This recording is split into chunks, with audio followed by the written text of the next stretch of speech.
السلام علیکم ورحمۃ اللہ وبرکاتہ۔ الحمد للہ رب العالمین والصلاة والسلام علی سید الانبیاء والمرسلین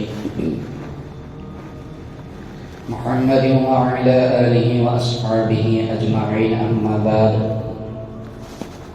فقد قال الله تبارك وتعالى في القرآن المجيد والفرقان الحميد: أعوذ بالله من الشيطان الرجيم، بسم الله الرحمن الرحيم. لئن شكرتم لأزيدنكم ولئن كفرتم إن عذابي لشديد. قال رسول الله صلى الله عليه وسلم: ومن لم يشكر الناس لم يشكر الله، أو كما قال عليه الصلاة والسلام وبارك وسلم تسليما كثيرا كثيرا. رب اشرح لي صدري ويسر لي أمري واحلل عقدة من لساني يفقهوا قولي.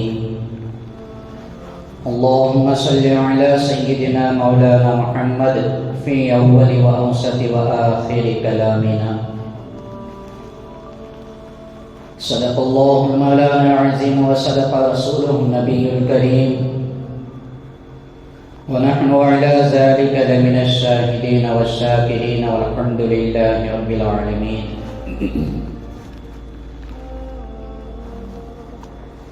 محترم دوستوں، بزرگوں، اللہ رب ذوالجلال نے انسانوں کو بے شمار نعمتیں عطا فرمائی ہیں، اور اس کے بدلے اللہ ہم سے دنیا کی کوئی چیز واپس نہیں چاہتا. اتنی نعمتیں اللہ نے ہمیں دی ہیں. قرآن مجید میں ارشاد فرمایا: اگر تم اللہ کی نعمتوں کا شمار کرنا چاہو تو نہیں کر سکو گے. کوئی اس کی لمٹ نہیں. اللہ نے ہمیں اتنی نعمتیں دی، لیکن بندے سے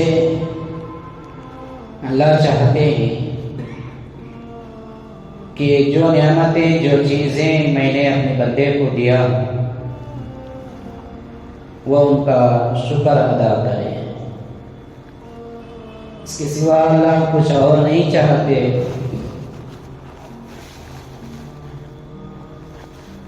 بہت ساری بڑے بڑی نعمتیں ہیں، سارے اللہ پاک نے انسانوں کے فائدے کے واسطے بنایا. دنیا میں کئی ایسی چیزیں جو ہمیں نظر آتے ہیں اور ہماری نظر میں وہ کوئی معنی نہیں رکھتی، یعنی ہم اسے مردہ سمجھتے ہیں، اس کی کوئی قدر و قیمت ہمارے نزدیک نہیں ہے. اللہ پاک نے اس کی مثالیں بھی ہمارے سامنے بتا دی.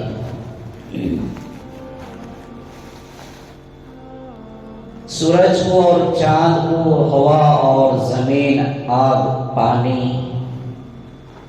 برسات، دھوپ، چھاؤں، یہ ساری چیزیں انسان کے فائدے کے واسطے اللہ نے بنائی.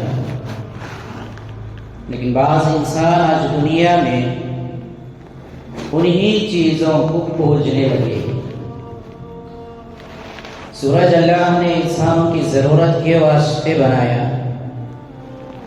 اس کا کام، اس کا وقت اسے متعین کیا. جب سورج طلوع ہوتا ہے تو صبح ہوتی ہے، روشنی آتی ہے، اجالا ہوتا ہے. انسان اپنے کاروبار میں، اپنے دھندے اور اپنے بزنس میں، اپنی ضروریات میں لگ جاتا ہے. یہ انسان کے واسطے اللہ نے سورج کو بنایا.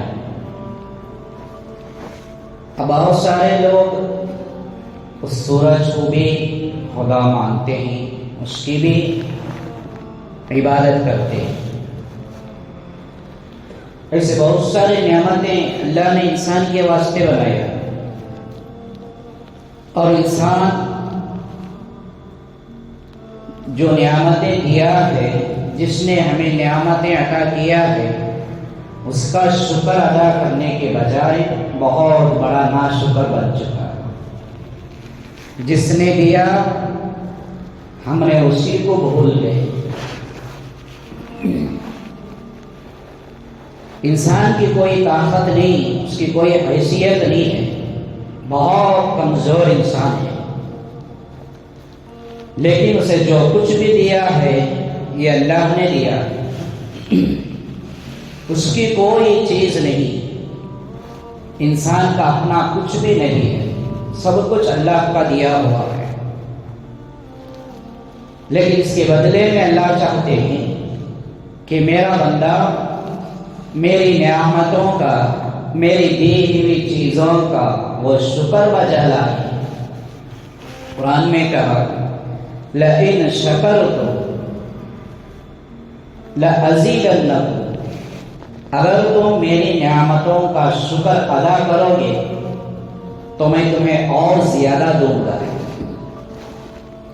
وَلَئِن كَفَرْتُمْ، اور اگر تم نافرمان ہو جاؤ گے، ناشکر بن جاؤ گے، إِنَّ عَذَابِي لَشَدِيدٌ، پھر تیار ہو جاؤ کہ اللہ کا عذاب بڑا سخت ہے، بڑا شدید ہے، بڑا خطرناک اللہ عذاب دینے والے ہیں۔ یہ کریں گے تو دوسرے میں زیادتی، ایک ہی کے نافرمان ہو جائیں گے تو اللہ کے عذاب کے شکار ہو جائیں گے۔ اللہ نے قرآن میں بہت سارے لوگوں کی مثالیں بتائی ہیں، احادیث کی ذیل سے ہمیں بہت سارے باتیں ملتی کہ شکر کی کیا اہمیت ہے، ناشکری کی کیا سزا ہے، ہمیں اور کرنے کی ضرورت ہے۔ کچھ نہیں تھا انسان کے پاس، سب کچھ اللہ نے دیا۔ انسان تیرا کچھ وجود ہی نہیں تھا، اللہ نے تیرا وجود بخشا۔ تو کچھ سمجھا ہی نہیں جاتا تھا، اللہ نے زمین پر تجھے مشہور کر دیا۔ پیدا ہونے سے پہلے، وجود سے پہلے ایک غلاظت اور ناپاک پانی کا قطرہ بنا ہوا کرتا تھا، جس کے پیدا کرنے والے ماں باپ بھی اس سے بیزار ہوا کرتے تھے، اس چیز سے نفرت کیا کرتے تھے، اسے کبھی پسند نہیں کیا کرتے تھے۔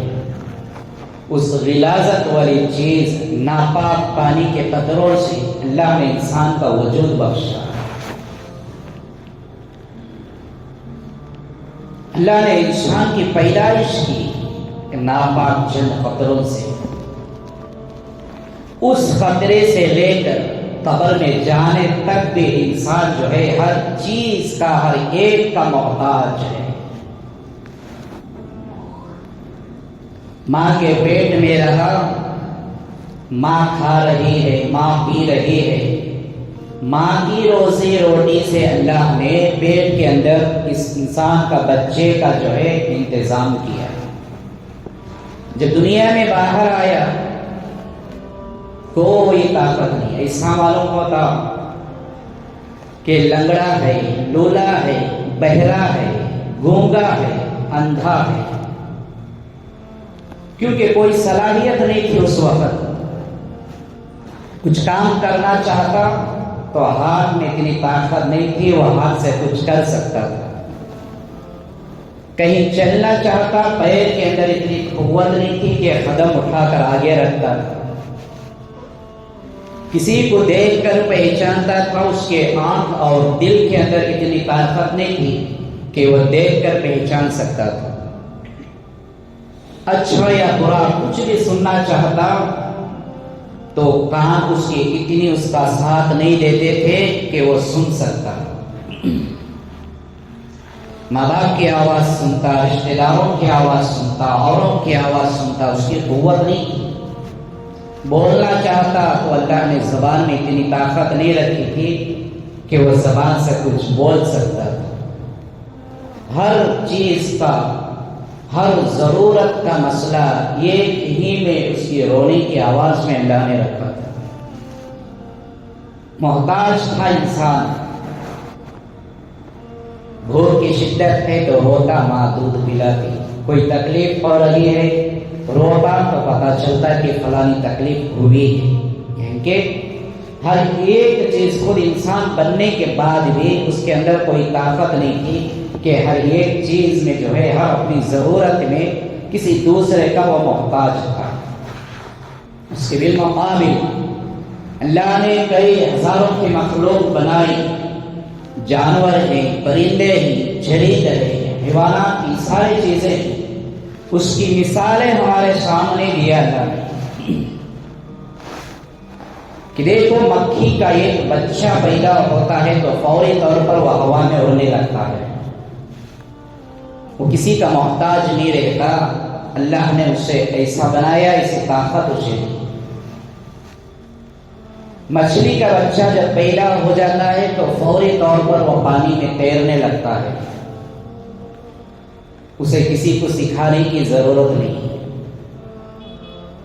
ایک مرغی کا چھوٹا سا چوزا بچہ جب پیدا ہو جاتا ہے بہت کم وقت میں وہ دانا کھانے لگ جاتا ہے، کم عرصے میں۔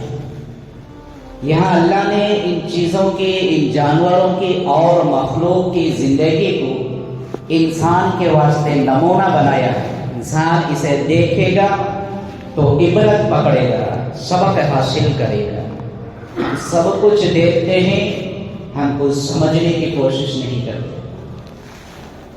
اسی مقابلے میں انسان کو ایک لقمہ کھانے تک بہت بڑا محتاج ہوتا ہے، کئی عرصہ اس کے حرکت میں لگ جاتے ہیں، کئی سال اس کے چلنے پھرنے میں لگ جاتے ہیں، کئی سال اس کی زبان سے بات کرنے میں لگ جاتے ہیں، اپنے ہاتھ سے کھانے میں کئی سال لگ جاتے ہیں۔ بزرگان کرام فرماتے ہیں کہ انسان جب ایک لقمہ کھانا کھاتا ہے تو وہ حلق میں اتر کر کھانے ہی کے نالے اور مقام میں پہنچتا ہے۔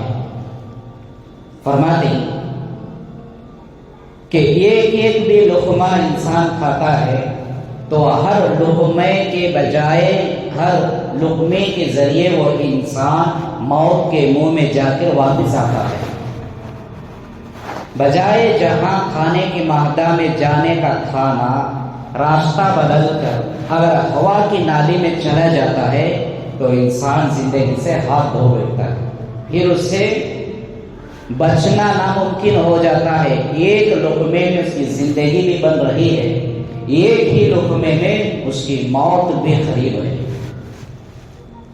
کتنا بڑا کرم ہے اللہ کا۔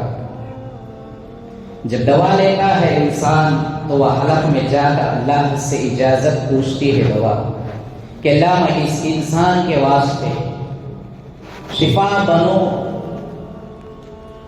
یا پھر میں اور بیماری میں زیادتی بن جاؤں، اس کی زندگی بنوں کہ موت بنوں۔ اللہ فرماتے ہیں شفا بن جاؤ، تو دوائی کے ذریعے اللہ پاک اسے شفا دیتے ہیں، اس بیمار انسان شفا حاصل کر لیتا ہے۔ اگر اللہ کا یہ حکم ہو جاتا ہے دوا کھانے کے بعد بھی اس کے واسطے تو موت بن جاؤ، تو انسان دوائی لینے کے بعد بھی اسے موت آ جاتی ہے، موت کے منہ میں وہ چلا جاتا ہے۔ معلوم ہمیں یہ کرنا ہے کہ دوائی میں ہماری شفا نہیں ہے، دوائی میں ہماری زندگی نہیں ہے۔ اللہ پاک دے رہے ہیں تو شفا آ رہی ہے، اللہ اگر نہیں دے رہے ہیں تو اسی بیماری میں ہماری موت بھی واقع ہو رہی ہے۔ لہذا دوستوں بزرگوں، ان مثالوں سے ہمیں ایک ہی بات سمجھنی ہے کہ جو چیزیں اللہ نے، جو نعمتیں ہمیں دی، کہ اس بندے سے صرف اللہ اپنا شکر بجا لانے کو کہتا ہے، ہم وہ کام نہیں کر رہے۔ برساں کچھ عرصہ سال پیچھے ہم جا کر ہم اپنی زندگیوں کا جائزہ لیں کہ ہماری کیا حیثیت ہوا کرتی تھی، ہماری کیا اوقات ہوا کرتی تھی۔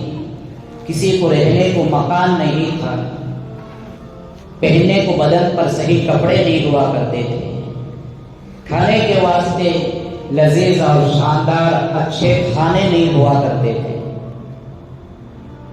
کوئی عزت نہیں ہوا کرتی تھی، کوئی پہچاننے والا تک نہیں تھا۔ لیکن اللہ پاک نے اپنی قدرت سے، اپنے کرم سے، اپنے حکم سے رہنے کو انسان کو مکانات بھی دیے، بدن میں اچھی زینت والے کپڑے بھی دیے۔ آج کے ماحول میں انسان بڑے شاندار اور لذیذ کھانے کھاتا ہے، ہر کسی کی کسی نہ کسی طریقے کی پہچان ہے، کوئی بزنس والا ہے، کوئی بیپاری ہے، کوئی فلانے عہدے والا ہے، کوئی فلانے کاروبار والا ہے، کسی نہ کسی لائن سے اس کی پہچان تو ہو چکی ہے۔ یہ ساری چیزیں کہاں سے آئی؟ اس پر ہمیں غور کرنا ہے کہ ہم نے تو کمایا نہیں، یہ ساری چیزیں اللہ نے ہمیں دی اپنی قدرت سے۔ کیا کبھی ہم نے اس کا شکر بھی ادا کرے کہ اللہ کہتا ہے کہ میری ایک نعمت کا تم شکر کرو گے تو میں تمہیں زیادہ دوں گا، اور اگر نافرمان بن جاؤ گے، دی ہوئی نعمت کو بھلا دو گے، تو ایک تو اللہ مرنے کے بعد عذاب ہے ہی دے گا، لیکن دنیا میں بھی ان چیزوں کو اللہ واپس چھین لیتا ہے۔ تو اس قرآن مجید کی آیت اور اس کے خلاصے سے مجھے آج چند باتیں اسی موضوع پر آپ کے سامنے رکھنا ہے کہ انسان کون سی دنیا میں اور کس راہ میں، کس سوچ میں جی رہا ہے۔ مالک کائنات کو بھلا چکا، اگر نہیں بھی بھلایا تو عبادات کی حد تک یاد رکھا اور اپنی خاص، اپنی ذاتی اور اپنی نجی زندگی میں، اپنے مسائل میں خود کو خدا سمجھ بیٹھا۔ جو پہلے دور اور زمانے میں جو بڑے بڑے ظالم گزرے، وہ علل اعلان، وہ کھلا اعلان کی کہ ہم خود خدا ہیں۔ خدائی کا دعویٰ کیا نمرود اور فرعون نے، بڑے بڑے لوگوں نے، لیکن آج مسلمان اعلان تو نہیں کر رہا ہے، اس کے کردار، اس کے مسائل، اس کے اخلاق اور اس کی زندگی سے یہ باتیں سامنے آ رہے ہیں کہ اس کی زندگی کا وہ خود ہی مالک ہے۔ عبادت کرتے ہیں تو اللہ کے واسطے اللہ ثواب دے گا، لیکن میری جو زندگی میں جی رہا ہوں، میری زندگی کی جو ہے اصل کامیابی وہ میری ہی طرف سے ہے۔ یہ انسان سوچ کر زندگی گزارا کہ میرا مکان ہے میری محنت سے بنایا، میری دولت ہے میری محنت سے میں نے کمائی، میرے پاس جو کچھ بھی ہے وہ سب کچھ میری وجہ سے ہے اور میری محنت سے ہے، میری عقل، میری ذہانت، میری فکروں کوششوں کی وجہ سے ہے۔ یہ انسان بالخصوص مسلمان سمجھ کر جی رہا ہے۔ ہمیں یاد رکھنا چاہیے کہ جو اللہ ہمیں دیتا ہے وہ اللہ واپس چھین بھی لیتا ہے۔ قرآن کریم کے تعلق سے ایک دو مثال میں آپ کے سامنے رکھوں۔ بزرگان اکرام فرماتے ہیں کہ جو بڑی بڑی چیزیں، نعمتیں ہیں، جیسے آگ ہے، ہوا ہے، پانی ہے اور مٹی ہے، اس کی قیمت ہمارے سامنے کچھ نہیں۔ ہم سمجھتے ہیں کہ زمین مردہ ہے، آگ کوئی طاقت والی چیز، جان والی چیز نہیں، یہ بھی مردہ ہے، پانی میں کوئی قوت نہیں، اور مٹی کوئی چیز نہیں، یہ سارے جو ہے مردہ چیزیں ہیں۔ انسان کی نظر میں یہ کوئی وقت والی چیز نہیں، اس کی کوئی حیثیت نہیں ہے، لیکن اللہ پاک کی نظر میں یہ سارے جاندار چیزیں ہیں۔ اس کی مثالیں اللہ نے قائم کر کے بتائی، بلکہ ہمیں اور کرنے کی ضرورت ہے۔ آگ ہے وہ ہمیں جلا بھی سکتی ہے، اس سے بچتے ہیں تو بچ بھی سکتے ہیں۔ ہمیں پتہ نہیں چلتا کہ پانی کتنا گہرا ہوتا ہے، یہ ہماری ضروریات میں، ہمارے فائدے کے واسطے استعمال میں آتا ہے، لیکن ہم اسے نہیں سمجھیں گے تو یہ ہماری موت کا خطرہ بھی بن سکتا ہے۔ اس طرح کی بے شمار نعمتیں جو اللہ نے انسانوں کی معلومات اور انسانوں کی زندگیاں تبدیلی کے واسطے انبیاء کرام کے واقعات کو قرآن مجید میں نازل فرمایا اور دنیا کی بے شمار چیزوں کو سامنے رکھا کہ اس سے عبرت پکڑی۔ ہم آگ کے تعلق سے معلوم کرتے ہیں کہ قریب جانے سے یہ ہمیں گرمی پہنچاتی ہے۔ اس کی جو ہے ہم دنیا کی آگ سے بہت زیادہ دور رہتے ہیں کہ اس کی گرمی، اس کی شدت ہمیں برداشت نہیں ہوتی، لیکن اللہ رب العزت نے اس کی جان اور بے جان ہونا، یہ اللہ کے حکم سے چلنا اور اللہ کا حکم نہ ہو تو کام کرنا بند کرنا، اس کی مثالیں بتاتے ہیں۔ ابراہیم علیہ السلام و تسلیم کا مواقعہ بارہا سنتے ہیں۔ آگ کی خاصیت جلانے کی ہے، لیکن جس چیز کو نمرود نے بنایا تھا صلی اللہ کے نبی کو ڈالنے کے واسطے، وہ ساری چیز جل کر بھون کر جو ہے سرخ رنگ والی ہو گئی، لیکن جس میں ڈالا گیا حضرت ابراہیم علیہ السلام کو وہ آگ جو ہے کچھ نقصان نہیں پہنچا سکی، کہ اللہ پاک کا یہ حکم ہوا کہ ابراہیم کے واسطے یہ آگ تو ٹھنڈی ہو جائے، ٹھنڈی ہو گئی، اس کی کوئی طاقت نہیں چل سکی۔ ہم بس باتیں سنتے ہیں، واقعات اور مثالیں سنتے ہیں، سمجھتے تو کبھی نہیں، اللہ کی قدرت پر ہمیں کبھی غور نہیں کرتے۔ یہ آگ نے اللہ کا حکم مانا، اللہ نے آگ پر حکم دکھایا، لیکن جن چیزوں پر جہاں جس اوقات میں آگ کو جلانا تھا وہیں پر وہ جلا دی، جب حکم ہوا تو جلا دی، جب نہیں ہوا تو وہ اپنے آپ میں کنٹرول ہو گئی۔ حضرت موسیٰ علیہ السلام کا واقعہ بھی ہم شاید سنیں گے۔ بچپن میں فرعون کے دربار میں آپ پرورش پا رہے تھے، بچپنا چھوٹا آپ کا بچپنا زمانہ تھا، رینگنے کے حالات دناں چل رہے تھے۔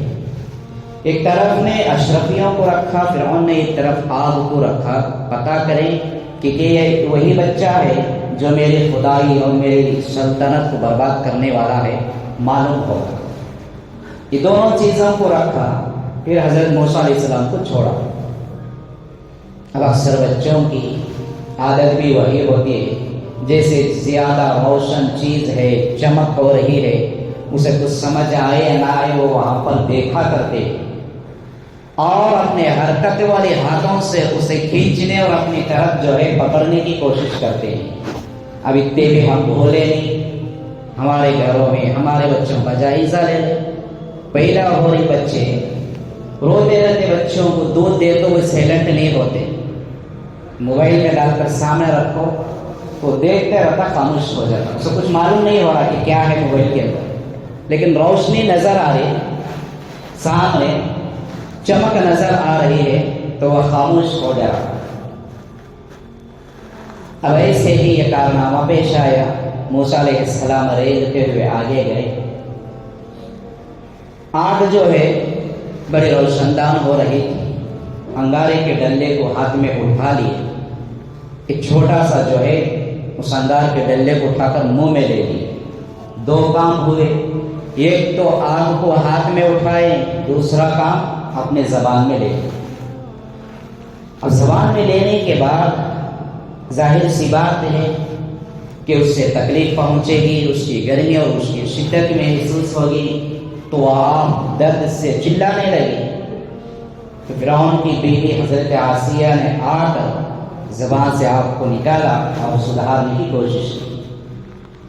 اب اس فرعون جو کم وقت جو خدائی کا دعویٰ کرتا تھا، اس نے یہ معلوم کر لیا کہ اس بچے نے آگ کو منہ میں لے لیا، اگر یہ نبی ہوتا، اگر یہ میری جو ہے سلطنت اور خدائی پر حکومت کرنے والا، برباد کرنے والا ہوتا تو یہ آگ کو لے کر منہ میں نہیں لیتا تھا، یہ تو نادان ہے، یہ معمولی سا بچہ ہے۔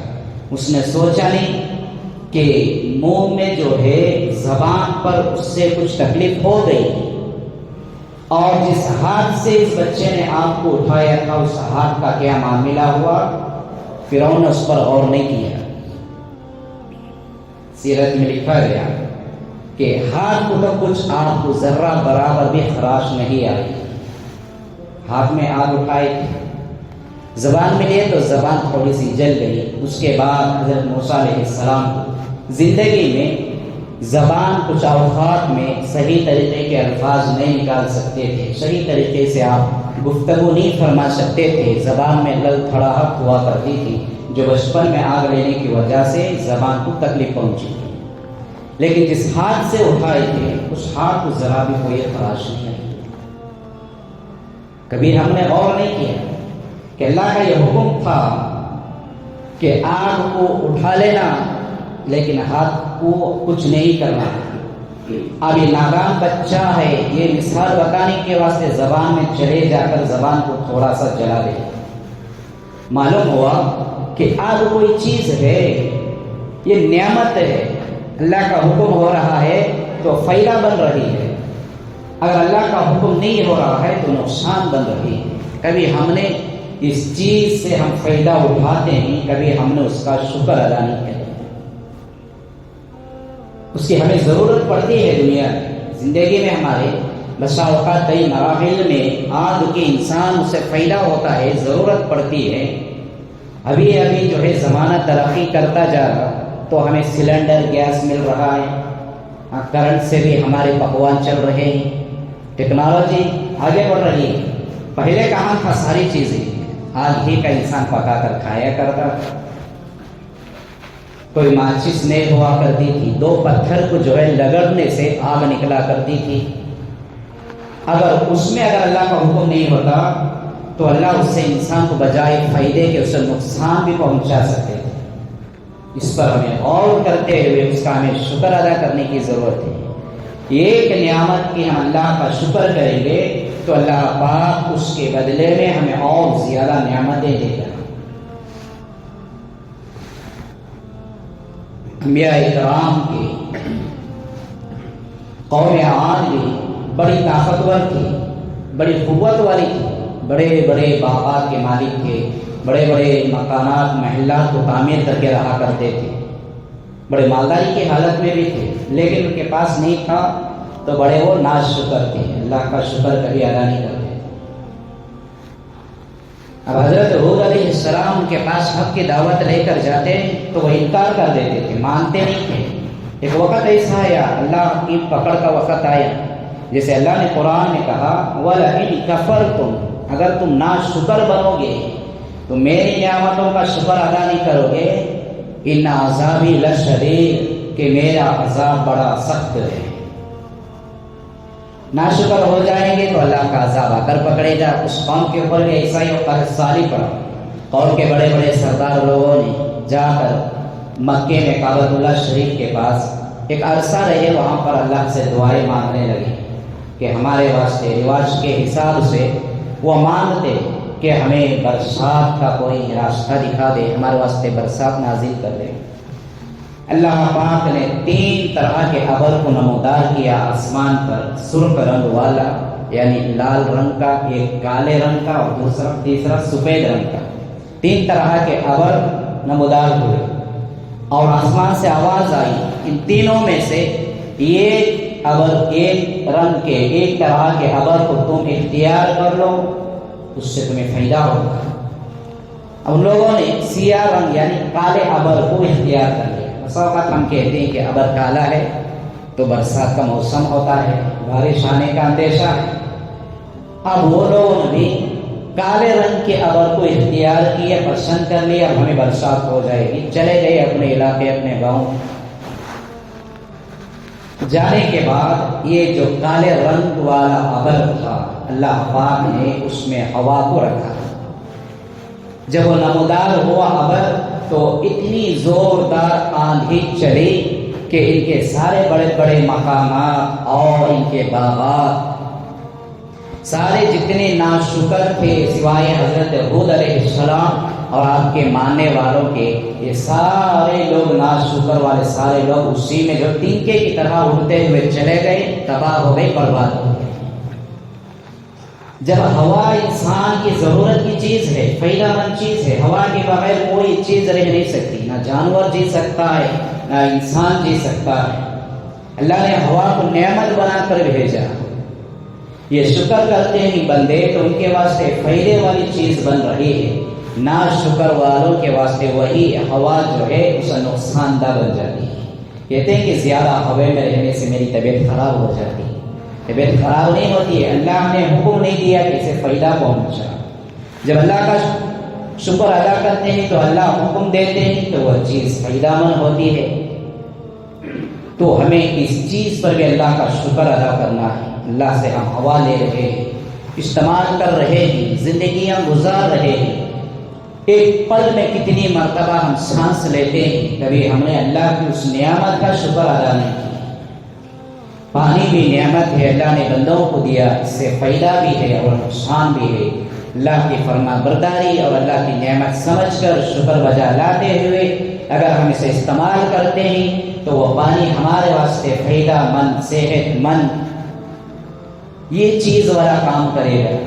اگر نہیں اللہ کا حکم ہوتا ہے تو وہی پانی ہمارے واسطے موت کا خطرہ بھی بن سکتا ہے۔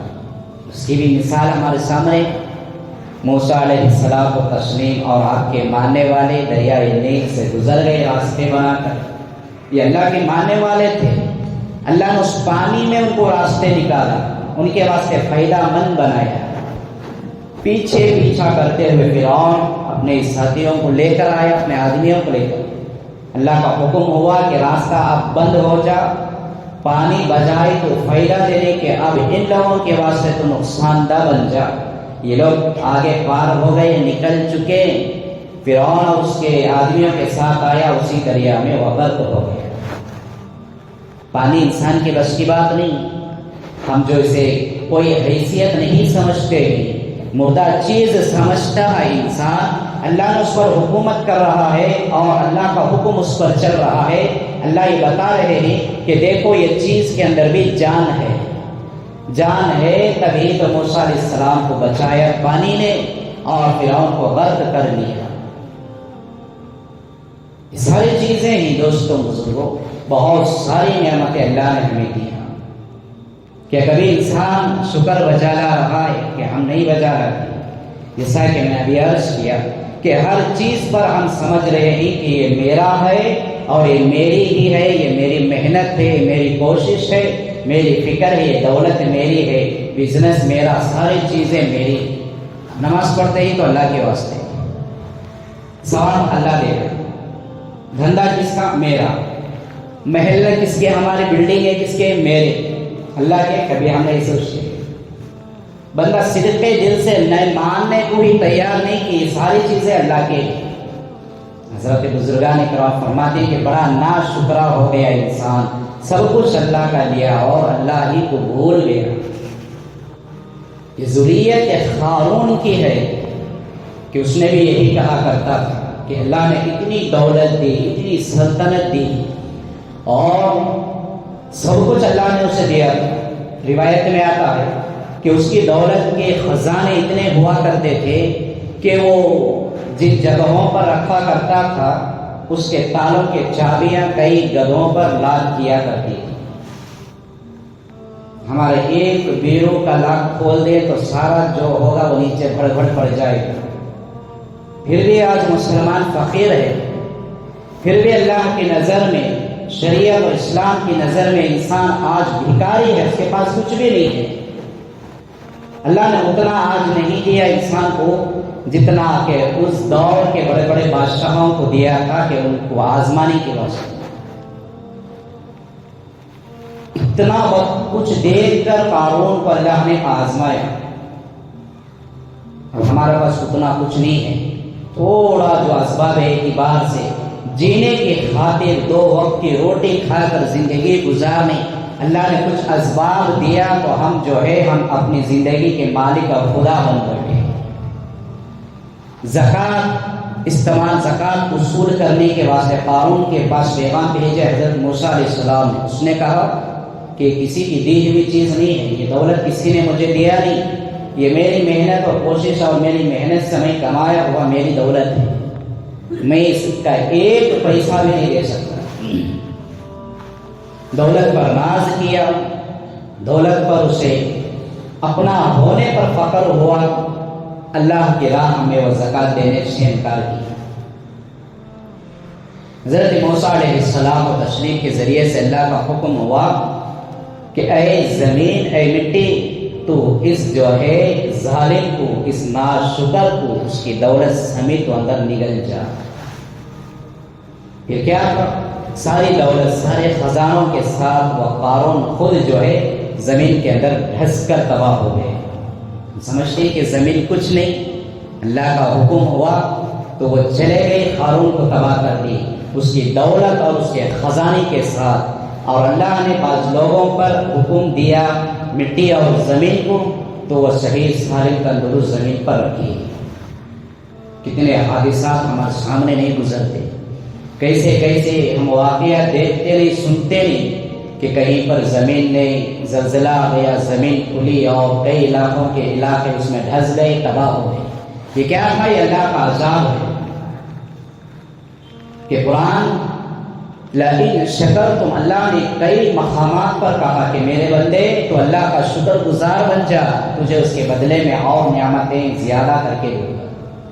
لئن کفرتم، اگر تم نافرمان بنو گے، ان عذابی لشدید، تو پھر تیار ہو جاؤ، اللہ کا عذاب بڑا خطرناک اور بڑا شدید. آج قدم قدم پر ہمیں مصیبت ہے، ہماری زندگیاں حادثات سے دوچار ہو رہی ہیں. صبح میں ایک پریشانی تو شام میں ایک پریشانی. ایک علاقے پر جاتے ہیں کہ ایک مصیبت، دوسرے علاقے میں دوسری مصیبت. یہ ساری چیزیں کیا ہیں دوستوں بزرگوں؟ کہ اللہ کے ناشکر بننے پر اللہ کی دی ہوئی ساری چیزوں کو ہم استعمال کر رہے ہیں، کھا پی رہے ہیں، لیکن دینے والے کو ہم بھلا کر زندگی گزار رہے ہیں. تو اللہ پاک انسان کو ہوشیار بنانے کی خاطر بسا اوقات جو ہے تھوڑے تھوڑے سے جھلک دکھاتے ہیں. تو یہی قرآن پاک کی آیت کی تشریح کے متعلق ہمیں سمجھنے کی ضرورت ہے کہ آج جس طرح کی زندگی ہم گزار رہے ہیں، اللہ کو بھلا کر دنیا سے ہم جو ہے رغبت حاصل کر چکے ہیں، ہم دنیا میں گھس چکے ہیں، دنیا کو اپنے دلوں میں بسا چکے ہیں. تبھی تو اللہ پاک چھوٹے چھوٹی مصیبتیں، چھوٹے چھوٹے حادثات کا شکار ہمیں دوچار ہونے کو پڑ رہا ہے. یہ اللہ ہمیں یہ اشارہ دے رہے ہیں. دیکھتے ہیں کہ صبح سے ہر روز ہر دن کئی طرح کے حادثات، کئی نوجوان ایکسیڈنٹ کی موت میں مر رہے ہیں. اچھا خاصا گھر سے نکلا، شام تک یا تو وہ ہاسپٹل کے حوالے ہوا یا پھر خبر کے حوالے ہوا، یا وہ تندرست گھر پہنچا یا پھر کسی عضو سے وہ عیدار ہو کر نکلا. کسی کا سر ٹوٹ گیا، کسی کے ہاتھ ٹوٹ گئے، کسی کے پیر ٹوٹ گئے، ایکسیڈنٹ کا حادثہ ہوا. کئی طرح کے سارے اللہ کی جو ہے دکھاتے ہوئے چھوٹے چھوٹے مصیبتیں، چھوٹے چھوٹے عذابات. ایک پر یہ حالات چل رہے ہیں تو دوسرے کو دیکھ کر ہوشیار ہونے کی ضرورت ہے. ہماری ساری زندگیاں ختم ہو رہی ہیں، لیکن ہم نے آج تک ایک سامنے والے کی مصیبت کو دیکھ کر ہم خود ہوشیار ہونا سیکھے نہیں. جہاں اللہ پاک نے انسانوں کے فائدہ اور نقصان دہ بھی رکھے، اللہ کے نبی صلی اللہ علیہ وسلم نے بھی پاکیزہ تعلیم اور ارشادات کے ذریعے سے ہمیں ان تمام چیزوں سے بچنے، بچا کر زندگی گزارنے اور اللہ کی فرما برداری میں زندگی گزارنے، نبی پاک صلی اللہ علیہ وسلم کی بتلائے ہوئے سنت والی زندگی گزارنے کے ہمیں طریقے بھی بتائیں. ہم دین کے اصول، دین کے تعلیمات، اس کے جو ہے احکامات سے ہم دور ہیں، تبھی تو ہمیں مصیبتوں کا سامنا کرنا پڑتا ہے.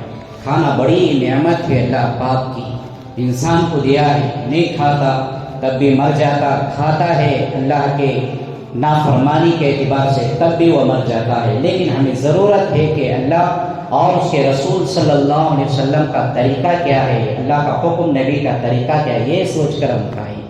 کبھی کہ ہم اللہ کا پاک نام لے کر نبی کے بتلائے سنت طریقے سے کھانا نہیں کھاتے. کھانا سامنے پڑا، پہلا نوالا لقمہ ہم ہاتھ میں ایک ہاتھ سے اٹھائے، دوسرے ہاتھ سے موبائل پکڑے، دنیا کی بات کرتے ہوئے، ہلو کے ذریعے سے بات کرتے ہوئے ہمارے منہ میں کھانا جا رہا ہے۔ ہم سوچ کر دیکھیں کیا یہ فائدہ مند بن رہا ہے یا ہمارے واسطے مصیبت بن رہا ہے؟ پیٹ ایک بہت بڑی مشنری چیز ہے، اللہ نے بنایا۔ یہ چیز اس کے اندر جا کر جو ہے بہت سارے کام کرتی ہے۔ انسان کو جینا بھی ہوتا ہے، مرنا بھی ہوتا ہے۔ پیٹ کے اندر اللہ نے ایک مادہ رکھا، اس میں جو ہے اللہ کے حکم سے جو ہے وہ کارخانہ چلتا ہے۔ مسلمان کو اللہ نے اس لیے ساری چیزیں دی، اللہ کا شکر ادا کرنے اور اللہ کی فرما برداری کرنے اور نبی پاک صلی اللہ علیہ وسلم کے بتلائے ہوئے راستے پر زندگی اپنی گزارنے کے واسطے۔ یہ نہیں کہ ہم غیبتیں کر کے شکوے شکایت کر کے اپنے پیٹوں کو بھرے، مسلمان غلط چیزوں کا استعمال کر کے اپنے پیٹوں کو بھرے، شراب کو مسلمان پیتا ہے، بڑی افسوس کی بات ہے۔ کیا انسان کو اور مسلمان کو بالخصوص اللہ نے پیٹ شراب بھرنے کے لیے دیا تھا؟ کبھی ہم سوچتے نہیں، بڑی افسوس ہوتی ہے جب ہم باتیں سنتے ہیں کہ پہلے بات ہوا کرتی تھی بڑے بڑے لوگوں کی، ہم نے بھی دیکھا بڑی عمر کے 40 45 50 سال بوڑھے کے قریب تک کے لوگ شراب پیا کرتے تھے، لیکن آج ترقی کرتا دور 12 13 15 سال کی عمر کے نوجوان لڑکیاں شراب پی کر لڑک رہے ہیں۔ اس کے ذمہ دار کون ہیں؟ جو نوجوان جہاں کاروبار کرتے ہیں، جس دکان پر کام کرتے ہیں، ملازمت کرتے ہیں، نوکری کرتے ہیں، جو اللہ پاک نے قرآن میں فرمایا ہر ایک انسان کی ذمہ داری ہے اس سے خود کو اللہ کے عذاب اور جہنم سے بچانے اور اپنے اہل و عیال کو بچانے کی کوشش کرنا ہے۔ جو کام کرانے والے ہمارے دکاندار ہوتے ہیں، جو فیکٹری والے ہوتے ہیں، عام طور پر دیکھا جاتا ہے، آپ لوگ بخوبی سے اندازہ لگا سکتے ہیں کہ مالک کو چاہیے کیا اس کا نوکر کام کرے، جتنا وہ چاہتا ہے اتنا اس کا کام کرے، اس کے بجائے وہ شراب تو بھی پی لے، جوا تو بھی کھیل لے، حرام کر لے، کچھ اس کا جو ہے اسے احساس نہیں۔ یاد رکھیں قرآن کی روح سے، حدیث نبیہ صلی اللہ علیہ وسلم کی تعلیمات سے، جو لوگ مالک ہیں، جو اپنے کاروبار اپنے دکانوں کے اونر ہیں، ان کے ماتحت میں کام کرنے والا ایک بھی لڑکا اگر ان کی نگرانی میں شراب کا عادی ہو گیا ہے تو اس کے بارے میں اللہ تعالیٰ اس کے ماں باپ سے نہیں، اس کے کام والے مالک سے اس کا حساب پوچھیں گے۔ ایک شراب پینے والا وہ بھی گنہگار ہو گیا، اس کے کاروبار والا اس کا مالک بھی اس کا گنہگار ہو گیا۔ اس کے جو ہے عام طور پر دیکھا جاتا ہے، اس سے پرہیز کریں دوستوں بزرگوں، بڑی مصیبت ہے۔ بجائے وہ ہمارے یہاں جتنا وقت گزارتے ہیں ہم ان کی اچھائی اور برائی، ان کے دین کی جو ہے فکر کرنے کے، ہم انہیں جو ہے تباہی کے راستے پر ڈھکل رہے ہیں، جہنم کے راستے پر بھیج رہے ہیں، برائی کے راستے پر بھیج رہے ہیں۔ اللہ کا عذاب بہت شدید اور خطرناک ہے۔ ہم میں سے اتنے معصوم کوئی نہیں جو میں جو بات بتا رہا ہوں کہ یہ کوئی لا علمی بات ہے، ایسی نہیں کہ جو نہیں سو بات، ایسا تو نہیں ہے۔ ہم سب کو اس کا علم ہے، پتا ہے، اس سے ہم پرہیز کریں۔ مطلب کہ دنیا کتنی سال کتنا عرصہ ہمیں زندگی گزارنا ہے اللہ کی نافرمانی، نبی پاک صلی اللہ علیہ وسلم کے طریقوں کو چھوڑ کر، کتنا ہم جو ہے شراب پلا کر کام کروا کر، کون سے ہم جو ہے دنیا اپنی بسا لینی ہے، کون سا ساری دنیا ساری زندگی دنیا میں ہمیں جینا ہے، اور ان کا بھی خیال رکھے، قوم کا ہم خیال رکھے۔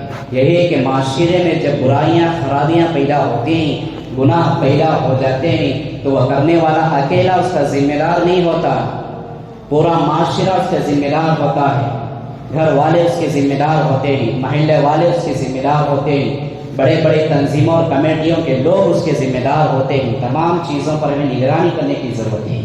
حدیث پاک کی روشنی میں ایک وظیفہ ہے، وہ آپ حضرات کے سامنے رکھو کہ قرآن پاک کی 3 آیتیں ہیں، اللہ کے نبی صلی اللہ علیہ وسلم نے فرمائی کہ اس وقت حضور نے ارشاد فرمایا، اگر دیکھتے ہیں تو آج کے حالات میں مجھے اور آپ کو، ہر ایک نوجوان، ہر ایک مسلمان کو اس کی سخت ضرورت ہے، کیونکہ ہم میں سے ہر ایک کے پاس سواری ہے، ہر کوئی سواری کا سفر کرتا ہے، چل پھر کر چلنے کے دن اور زمانہ گیا، اب جو ہے ہر کسی کے پاس سواری ہے، لیکن سواری کرتے ہی، سواری کا ہم سفر کرتے ہیں، اس کے بھی کچھ اصول، اس کے بھی کچھ ضوابط ہیں۔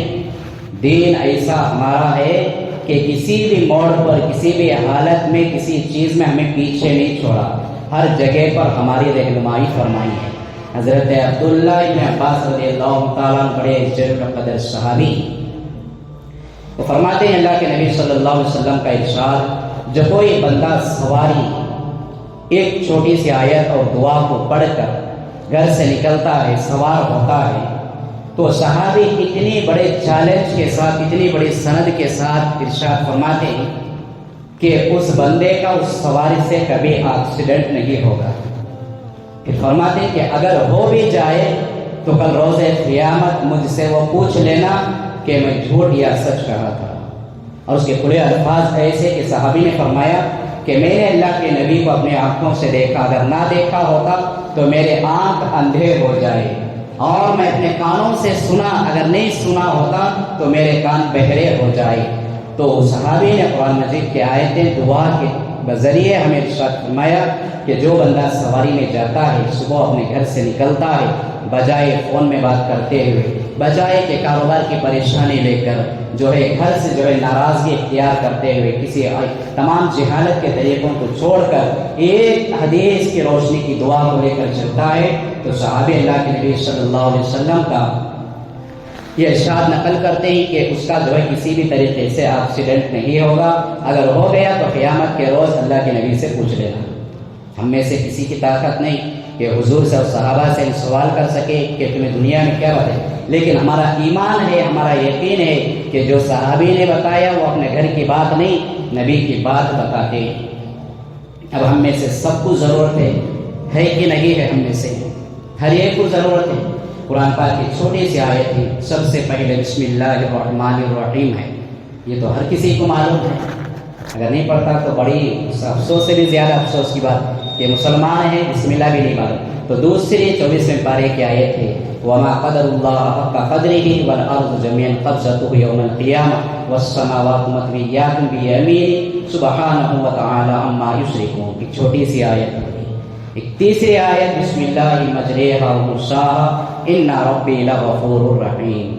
چاہے تو بعد میں میرے سے پوچھ لیں گے تو انشاءاللہ میں آپ کو لکھ کر بھی دے دیتا ہوں، یا پھر قرآن پاک سے ہم دیکھ لیں گے، تو اس کی جو ہے عادت ڈالیں، اس دعا کو یاد کر لیں، سواری صبح ہر وقت اس دعا کو پڑھ کر سوار پر بیٹھ کر چلے، کسی بھی طرح سے اللہ کے نبی کا فرمان ہے شام تک گھر پہنچنے تک اسے اس کی سواری سے کوئی نقصان نہیں پہنچے گا۔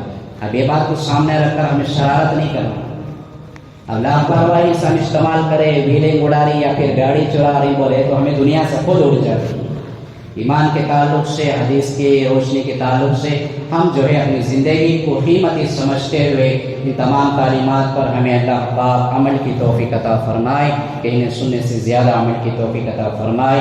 آمین وآخر دعوانا الحمدللہ رب العالمین۔ اعلان یہ ہے، بروز ہفتہ یعنی کل سلگٹا میں مدینہ مسجد کے روبرو میں جو سبیل الہدا مدرسہ ہے، ہم سب واقف ہی جانتے ہیں، کل اس مدرسے کی دستار بندی ہے، یعنی جو بچے سال پورا پڑھ کر محنت سے حافظ ہوئے رہتے ہیں ان کے واسطے سند نامہ دیتے ہیں۔ عصر سے عشاء تک جو ہے وہ جلسہ ہے۔ بنگلور سے بڑے بڑے علماء کرام مشہور حضرت مولانا زین العابدین صاحب، مفتی نظام الدین صاحب اور مولانا اکبر شریف صاحب، بڑے بڑے علماء بھی آتے ہیں، ان کے قیمتی جو ہے واعظ و نصیحت ہوتی ہیں، اور دیگر مقامی علماء بھی ہوتے ہیں۔ یہاں پر پہنچنے کی کوشش کریں۔ ہم وہاں پر پہنچنے سے معلوم ہوتا ہے کہ علم دین کی اہمیت کیا ہے، قرآن کی تعلیم کی اہمیت کیا ہے، اور ہمارے بچوں کو بھی ہم کس طرح سے دیندار اور علم والے بنا سکتے ہیں۔ بہت سارے باتوں میں ہمارا اضافہ ہوتا ہے۔ وقت کا خاص خیال رکھیں۔ بروز ہفتہ کل عصر سے عشاء تک آپ خود بھی پہنچنے کی کوشش کریں، ساتھ میں دوست و احباب کو بھی زیادہ کی تعداد میں لے جانے کی کوشش کریں۔ اللہ ہم تمام کو نیک عمل کی توفیق عطا فرمائے۔ جو حضرات سنت نہیں پڑھی سنت نہیں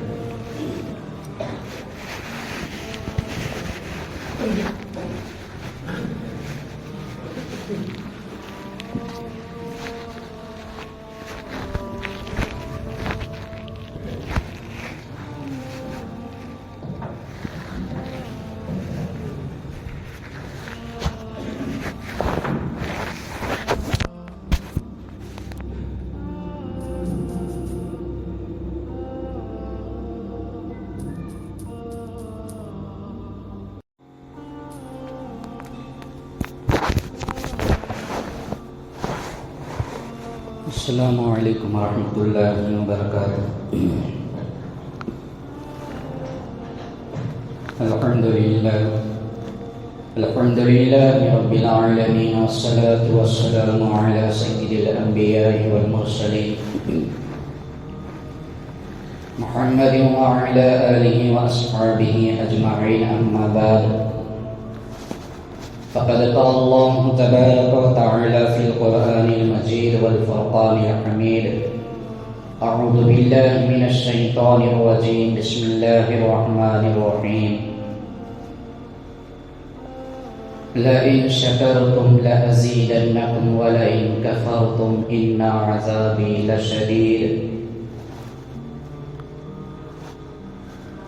قال رسول الله صلى الله عليه وسلم: ومن لم يشكر الناس لم يشكر الله، أو كما قال عليه الصلاة والسلام، وبارك وسلم تسليما كثيرا كثيرا. رب اشرح لي صدري ويسر لي أمري واحلل عقدة من لساني يفقهوا قولي. اللهم صل على سيدنا مولانا محمد في أول وأوسط وآخر كلامنا. صدق الله مولانا العظيم وصدق رسوله النبي الكريم، ونحن على ذلك لمن الشاهدين والشاكرين، والحمد لله رب العالمين.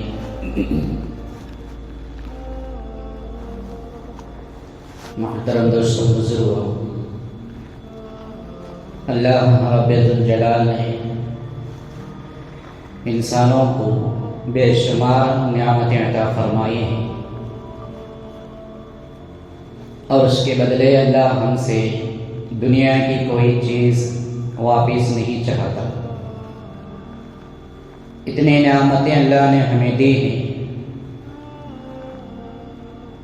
قرآن مجید میں ارشاد فرمایا: اگر تم اللہ کی نعمتوں کا شمار کرنا چاہو تو نہیں کر سکو گے. کوئی اس کی لمٹ نہیں. اللہ نے ہمیں اتنی نعمتیں دی، لیکن بندے سے اللہ چاہتے ہیں کہ جو نعمتیں، جو چیزیں میں نے اپنے بندے کو دیا، وہ ان کا شکر ادا کرے. اس کے سوا اللہ کچھ اور نہیں چاہتے.